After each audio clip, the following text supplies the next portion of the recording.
big second half performance, big comeback. Some big players showed up in the key moments, but over the course of the game, obviously a lot to digest. How are you taking that now? Are you seeing that as lucky? Are you seeing that as typical United? Or are you seeing that as actually the players are still fighting for Ollie? They're still there, he still has them, and he can get a reaction out of this team? So I feel like it's a mixture of both. I feel like the players obviously are fighting for Ollie, everything. It's Ollie. Ollie is a legend for United, so the players are always going to fight for him. But tactically, he's out of his depth. Like, it's just freestyle. I just feel like his vibes. The first half was so poor, going 2-0 down to Atalanta. Like, what I saw, like, it just shows there's no coaching, there's nothing at all. It's just pure vibes, just nothing at all. Like, I don't have faith in Ollie, I'll be honest. Like, I watched that first half and thinking, wow, this is Man United. We're just getting outplayed by Atalanta. Every team we play against, we look like we're a championship team. And the reason for that is because there's no coaching, there's nothing at all. It's just individual brilliance, it's just moments FC, and literally that's what I think it is. Is that, I mean, Ollie said in his press conference, obviously he's going to back his boys, but he said, I couldn't ask for better coaching staff, they're brilliant. Obviously the results are showing differently, but do you see a turnaround now? Do you think you're building some momentum, or you can't see the light at the end of that tunnel? Firstly, I would like to say Atlanta, they deserve a lot of credit. They're like very tactically well pattern team, do you know what I'm trying to say? So I feel like a lot of times we don't put the team we're playing into consideration, because Atalanta can really play football. I was having a look at the way they were set up in the first half, and I was really impressed. With our coaching staff, I don't know, man. I really don't know. I don't believe in Ollie. I don't believe in midfield, and I don't know what they're doing. Just to put things into perspective, Michael Carrick was wearing the United shirt 5 years ago. McKeenan won the under-23, league for under-23. So I don't think they've got the experience to really take us to the next level. I believe they've done a perfect job, but we just need someone to take us to the next level, and I don't believe they're the right people to take us to the next level. What the turnaround though? Is it as simple as that then? It's down to the likes of, you got Ronaldo in your team, so yeah, he probably will score, or you got Bruno, another 2 assists for him tonight. Actually, after a really poor game, in my opinion, Bruno was giving the ball away left, right and centre, but walks off the pitch with 2 assists. So obviously that's good. Rashford back, making intense runs. Is it the fact that we just got good players, so we're going to get results like this? I think it's a mixture of good players and the crowd. The crowd played it very, very big. The fans, like the fans demanded a lot from the players. There's no way the players could be on the pitch. There's no way the players could be on the pitch with the fans demanding that much without them performing. Obviously, I know at half-time, Ollie would have said something, because you can't go in 2-0 down without saying nothing at all. But we shouldn't be 2-0 down in the first place. Atalanta were home. We done this same thing against Villarreal, losing. Ronaldo pops up, Moment FC again. That's my problem. Like, it's just individual players winning for us. Ollie is just, for me, it's just a lock, and it gets the time that luck is going to run out. This luck is not carrying on in the Premier League. We're going to see Sunday we play Liverpool. I don't see us doing any comebacks. We're not going to go 2-0 down to Liverpool. Yeah, we can't defend like Liverpool that. No way. Yeah, we can't defend like that against Liverpool. We've conceded 6 goals in the last 2 games. That's not...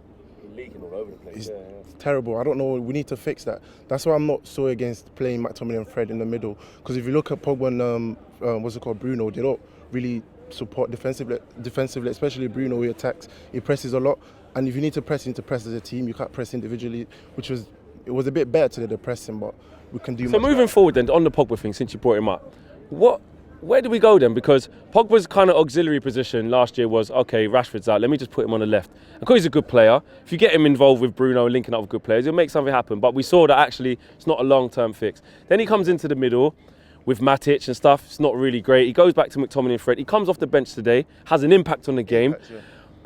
Are we saying that Paul Pogba's going to be the impact midfielder off the bench then? If I'm being honest here, Pogba's my favourite Man United player, but I don't think it fits our squad. I think we should let him go in the summer.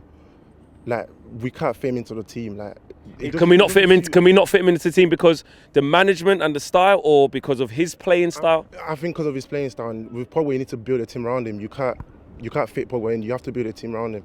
So I don't really think it fits into the way Oli want to play, or what if he has the way he wants to play. But I think we should let him go in the summer. Honestly. You agree with that? You see, I disagree with that, because if you remember post post COVID, when the football came back and all that. We played the best football we ever played, and what was the midfield saying? It was Matic and Pogba. Pogba plays so well because you have an actual CDM. We have an actual CDM to do a defensive job, and Pogba to express himself. So the balance you're saying the was balance, right then? there's not balance United. You can't put Pogba with Fred and expect Pogba to pull strings and all that. He has to do the defensive job for Fred. Pogba works more in the midfield three, because when Oli first got the job was Pogba, Matic and Herrera, and that worked really well. So if we can get something like gone back to that 4-3-3 forever, but then I feel like because of that 4-3-3 that we're all talking about, because Bruno came in as a 10, and just today again he probably dropped about a 3 out of 10. But then. How many times could he have slipped Ronaldo? Even he was, but then he gets 2 assists. But it goes back. It goes back to the coaching, because I've seen Bruno playing a flat 3 for Portugal. He can't do it for United, so I don't think they respect Oli, if I'm being honest. Because I think I've seen Bruno playing a flat 3, so why can't he do that for Man United? To help the balance of the squad. Agree with that?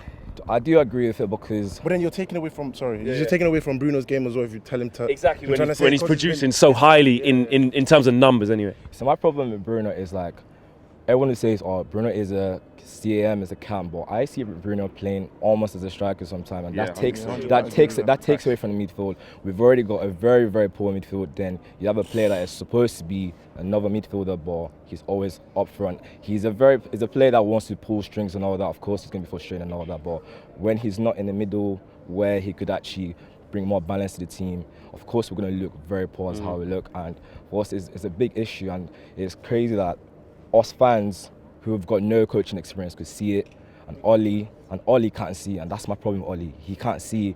Sometimes I reckon he could see it, but Oli's just stubborn. He feels like, because everyone is saying it, I'm not going to listen to it, because I want to prove that I'm that guy. I'm the Man United coach. You lot don't know what you're talking about. And for me, stubbornness is just going to get him sacked, and I just don't see Oli turning this around. I don't see him turning it around. On a positive, having Ronaldo back here, though, like everything what you say, I agree with a lot of what you guys have said. But having him back is for moments like this. We don't always want it to be in this fashion. Of course, we want to win games comfortably, but just having him on the pitch just shows like that at any moment. I feel with Ronaldo, he was doing a lot of running today. Like I feel like he should just be in the box. Like he's really looking his age, I think, at times during the game. But with Ronaldo, you can't just. You've always got a chance. You can't take him off. You've always got to play him. I don't really like playing Cavani and Ronaldo together, because I feel like it takes away from a bit of creativity. Ronaldo's got to start for me. It's got to be one or the other. All the time. Ronaldo has to start every game for you. Yeah? Ronaldo has to start every single game. But it's a bit of a weird situation, because Cavani last year as well, everyone was singing Cavani and all that. But you've got Ronaldo, and it just comes back to the balance. How do you get Ronaldo and Cavani in the same team? And I just feel like a better manager would find a way. Like, it's not easy, but a better manager would find a way. And I just feel like Oli's just not the guy to do it. He's just not. He just puts players out, tells them, go express yourself. And you've got 2 players that both want to play in that middle and all that. It's not going to work. It's not going to work, and it's a big problem for United. To finish off, give me one name, man of the match. Shout out to Rashford. I was really impressed by him, but I'll give it to David De Gea. I'll shout out Rashford as well, but for me, it's Ronaldo. Ronaldo, yeah. Big up, man. Love, man. Love. Appreciate that, man. Love, man. Thank you, bro.